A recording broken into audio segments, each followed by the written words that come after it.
अभी हम आपको कंटिन्यू ऑडिट के प्रॉफिट, उसका बेनिफिट्स बताएं। अब हम देखते हैं कि उसके क्या लिमिटेशंस हैं, उस लिमिट या हानि है। उसके अंतर्गत देखते हैं कि अंकों में परिवर्तन।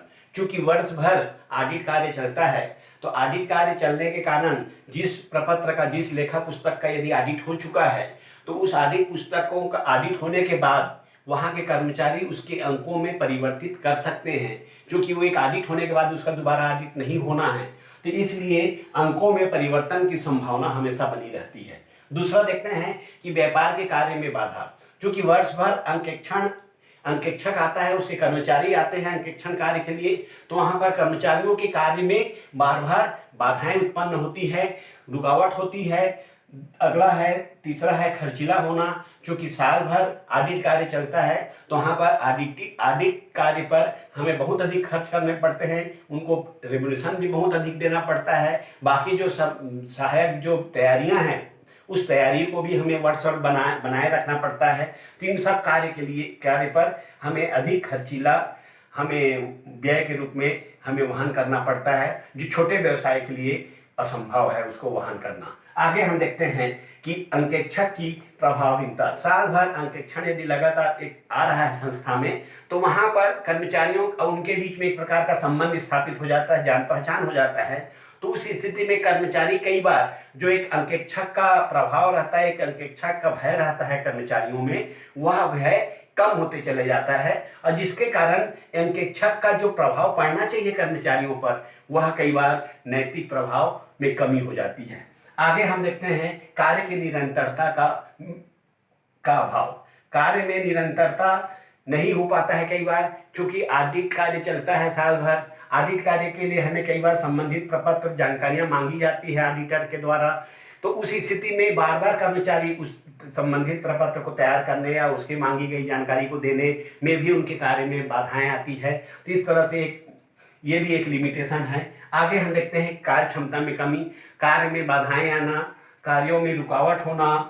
तो उस सब के कारण कर्मचारियों की कार्य क्षमता में कमी हो जाती है, और उसके कारण हम देखते हैं कि संस्था की कार्य क्षमता में भी एक प्रकार की कमी हो सकती है। आगे हम देखते हैं कि इस तरह से हम कह सकते हैं कि कंटिन्यू जो ऑडिट होता है वह बड़ी संस्थाओं के लिए उपयुक्त है, जहां पर बड़े पैमाने पर रोकड़ लेन देन होता है, बड़ी मात्रा में क्रय विक्रय और उत्पादन होता है, जहां पर लेखा पुस्तकों की बहुत अधिक संख्याएं होती हैं, जहां पर हमें साल के अंत में तुरंत लेखा पुस्तकें बनाना आवश्यक होता है। तो इस प्रकार के संस्थाओं के लिए कंटिन्यू ऑडिट सही होता है, उपयुक्त होता है। आगे हम देखते हैं वार्षिक या सामयिक अंकेक्षण। वार्षिक या सामयिक अंकेक्षण वह अंकेक्षण है जहां पर हम वर्ष के अंत में, जैसे ही फाइनेंशियल ईयर खत्म होता है, लेखा पुस्तकें बनती है, वहां पर ऑडिट कार्य शुरू हो जाता है। और जब ऑडिट कार्य शुरू होता है तो वह उस समय तक चलता है जब तक कि ऑडिट कार्य कंप्लीट नहीं होता है। तो ऑडिट कार्य इसके अंतर्गत साल के एक बार में होता है, वर्ष के अंत में होता है, और कंटिन्यू रूप से होता, माने लगातार होता है जब तक वह ऑडिट कार्य पूरा ना हो। तो इस तरह से फाइनेंशियल अकाउंटिंग कंप्लीट होने के बाद, फाइनेंशियल ईयर की कंप्लीट होने के बाद अकाउंटिंग जब कंप्लीट होता है, तो ऑडिट कार्य हमारा शुरू हो जाता है, और वह उस समय तक चलता है जब तक कि वह पूरा ना हो जाए। तो सामयिक अंकेक्षण करने से भी कई प्रकार का लाभ है, जैसे है कि यहाँ पर कार्यों में रुकावट नहीं होती है, संस्था में अधिक खर्चीला भी नहीं है, हमें लगातार ऑडिट कार्य होने से होने वाली त्रुटि या गलती भी पता चल जाता है, और वहाँ पर हम देखते हैं कि यह छोटी संस्थाओं के लिए उपयुक्त होती है, क्योंकि एक लगातार एक स्ट्रोक में ऑडिट कार्य हो जाता है, और यहाँ पर खर्चा भी कम खर्च करने पड़ते हैं। यहाँ पर अंकों में परिवर्तन नहीं हो सकता, क्योंकि एक बार ऑडिट शुरू होने से अंतिम कार्य तक वह कंटिन्यू चलते रहता है। तो इस प्रकार के हम सामयिक अंकेक्षण यदि कराते हैं तो इस प्रकार का बेनिफिट हमें मिल जाता है। लेकिन इसका लिमिटेशन भी है, क्योंकि एक निश्चित समय पर एक लगातार कार्य चलता है ऑडिट में, तो वहाँ पर हम कई बार बारीकी से जांच नहीं हो पाता है, अशुद्धि त्रुटियों को सही ढंग से ओपन नहीं, माने सामने नहीं ला पाते हैं, और कई बार जो व्यापक जांच होना चाहिए वह जांच नहीं हो पाता है। तो इस तरह से जो कर्मचारियों पर उसका जो नैतिक प्रभाव पड़ना चाहिए वह नहीं पड़ता है, क्योंकि वह वर्ष के अंत में शुरू होता है या चलता है। तो इस तरह से इसके कुछ लिमिटेशंस भी हैं, लेकिन इन लिमिटेशन के बावजूद हम कह सकते हैं कि छोटे व्यवसायियों के लिए सामयिक अंकेक्षण बहुत ही उपयुक्त है, सही है, और उनके लिए प्रभावशाली भी है। आगे हम देखते हैं लागत अंकेक्षण। किसी भी संस्था के लागत के बारे में ऑडिट कराना, जांच कराना, उसको हम लागत अंकेक्षण कहते हैं। किसी भी संस्था के लेखा पुस्तकों के अंतर्गत लागत लेखे के बारे में जांच करना कि उसमें ऑडिट लागत लेखे के सही ढंग से एंट्री हुई है कि नहीं, वस्तुओं सेवाओं के लागत की गणना सही ढंग से सही गणना किया गया है कि नहीं, इस बात का हम लागत अंकेक्षण के अंतर्गत एक ऑडिटर के द्वारा जांच की जाती है। उसके जांच का विषय वस्तु होता है कास्ट। तो caste based calculation, caste based उसके सत्यता शुद्धता की जानकारी प्राप्त की जाती है। इससे फायदा ये होता है कि हमें उत्पादन क्षमता के बारे में जानकारी हो जाती है, उत्पादन के बारे में जानकारी हो जाती है, उनके लागत कितनी आ रही है, किस प्रकार की आ रही है, इसके बारे में जानकारी होती है। उसके साथ ही साथ जो सबसे ये है कि अनुत्पादक जो व्यय है, उस अनुत्पादक व्यय को हम यहाँ पर रोक लगा सकते हैं, क्योंकि ऑडिट कार्य में हम कास्ट की गणना कर रहे हैं। तो वहां पर यदि कोई गैर जरूरी लागत है, उस लागत में आगे चलकर उसमें रोक लगाया जा सकता है। आगे हम देखते हैं कर अंकेक्षण।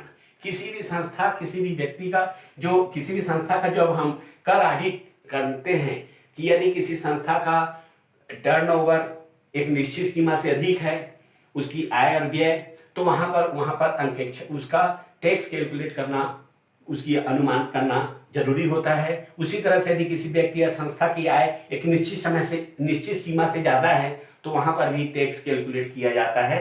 तो इस प्रकार से जो हम कर की गणना करते हैं, तो उस कर की गणना करने पर उसकी जांच की जाती है। जांच के बाद उसका रिपोर्ट दिया जाता है कि उसमें कितना टैक्स आ रहा है, कितना टैक्स पटाना है। तो इस कर ऑडिट होने के कारण कर अधिकारियों को इसके बारे में एक प्रकार की सहायता मिल जाती है, सुविधा मिल जाती है टैक्स कैलकुलेट करना या टैक्स कलेक्शन करने में। आगे हम देखते हैं वह है सामाजिक अंकेक्षण।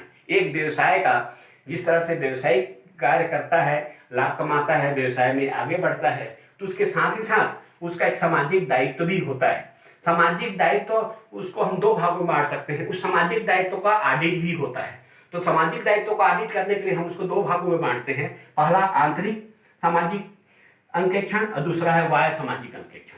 आंतरिक सामाजिक अंकेक्षण में हम देखते हैं कि उस संस्था में कार्य करने वाले अधिकारी कर्मचारी जो भी हैं, उनके हितों की रक्षा हो रही कि नहीं, उनको प्रॉपर सब प्रकार की सुविधाएं दिया जा रहा है कि नहीं संस्था से, चाहे वो सैलरी हो, मेडिकल सुविधाएं हो, पेंशन हो, ग्रेच्युटी हो, या उसके साथ ही साथ उनको कई प्रकार के जो आवासीय सुविधाएं हैं, चिकित्सा सुविधाएं हैं, शिक्षण सुविधाएं हैं, इस प्रकार की सुविधाएं उनको प्रॉपर दिया जा रहा है कि नहीं, इस बात का हम आंतरिक रूप से उसका वैल्यूएशन करते हैं। और बाहरी रूप से यह है कि वह संस्था, वह कंपनी अपना सामाजिक उत्तरदायित्व को किस सीमा तक पूरा कर रहा है या किस सीमा तक उसको समझ रहा है, निभा रहा है, इस बात का भी हम सामाजिक अंकेक्षण के अंतर्गत एक प्रकार की जांच करते हैं।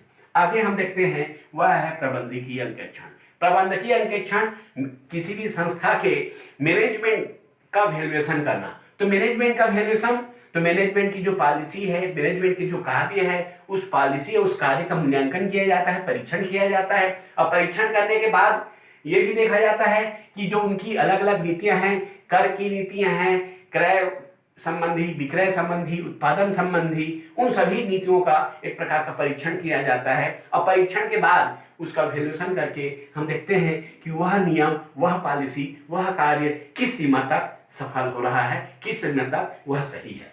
आगे हम देखते हैं वह है आंशिक अंकेक्षण।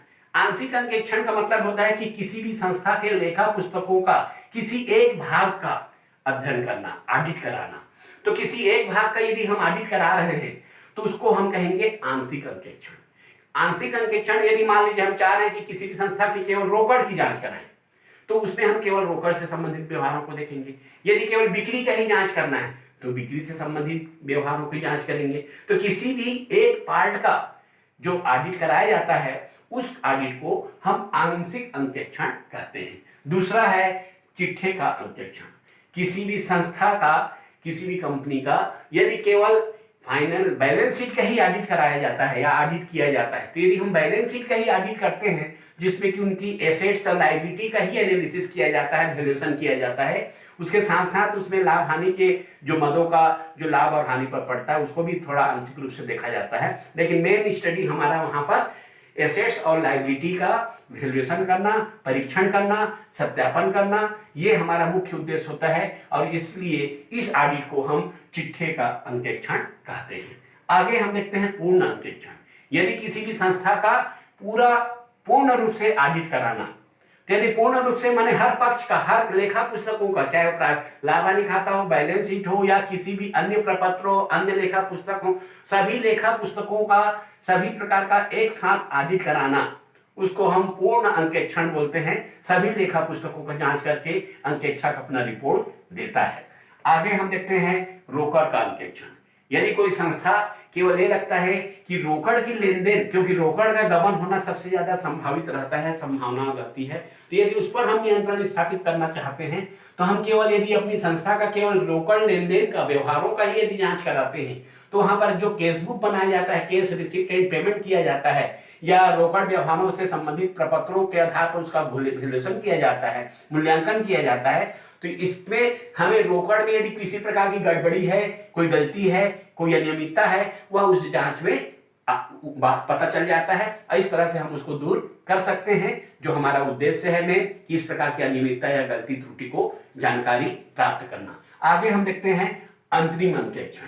अंतरिम अंकेक्षण का मतलब ये होता है कि यदि वर्ष के मध्य में किसी विशेष उद्देश्य से हम अपने लेखा पुस्तकों का ऑडिट कराते हैं। विशेष उद्देश्य मतलब अंतरिम लाभांश। अंतरिम लाभांश हमें घोषित करना है, तो इसलिए हम वर्ष के बीच में यदि हम लेखा पुस्तकों का अंकेक्षण कराएं और उसके आधार पर जो स्थितियां बनती है उसके आधार पर यदि हम लाभांश की घोषणा हम करें तो वह लाभांश ज़्यादा सही होगा कंपनी के लिए भी और अंशधारियों के लिए, क्योंकि ना तो वह ज़्यादा होगा ना कम होगा। जो होना चाहिए एक्चुअल में स्थिति है कंपनी के, उसके आधार पर हम लाभांश की घोषणा कर सकेंगे। तो इस तरह से हम देखते हैं कि हम अपने आवश्यकता के हिसाब से, जरूरत के हिसाब से अलग अलग प्रकार के ऑडिट कराते हैं। अलग अलग प्रकार की संस्थाएं हैं जहां एक तरफ वैधानिक अंकेक्षण है जिसमें कि ऑडिट कराना जरूरी है, दूसरी तरफ निजी अंकेक्षण है जो ऐच्छिक रूप से, वैकल्पिक रूप से हम उसकी ऑडिट कराते हैं। एक तरफ हम व्यवहारिक रूप से हम देखते हैं कि इस प्रकार की विभिन्न प्रकार के ऑडिट कराते हैं अपने आवश्यकता और जरूरत के हिसाब से। तो इस तरह से हम कह सकते हैं कि हमें जिस प्रकार की आवश्यकता है ऑडिट कराने का, इन विभिन्न ऑडिट में से किसी भी प्रकार की ऑडिट कोई भी संस्था अपने आवश्यकता के अनुसार, क्षमता के हिसाब से, व्यवसाय के प्रकृति के आधार पर वह करा सकता है और उसका लाभ ले सकता है। Thank you. ये हम जो अंकेक्षण के प्रकार और वर्गीकरण की चर्चा भी हम इस लेक्चर में किए हैं, 5th लेक्चर में। तो इस 5th लेक्चर का जो निरंतर चालू अंकेक्षण की जो हानि है, हानि से लेके अभी तक का जो हमारा डिस्कशन है वह 5th लेक्चर के पार्ट 2 वीडियो में होगा और उसके पहले का जो पार्ट है वह पार्ट 1, 5th लेक्चर का पार्ट 1 में आपको जानकारी मिलेगी। इसको 2 पार्ट में हम डिवाइड कर दिए हैं, पार्ट 1 5th लेक्चर का पार्ट 1 और 5th लेक्चर का पार्ट 2। तो इस तरह से 2 पार्ट में आपको 5th लेक्चर मिलेगा। Thank you.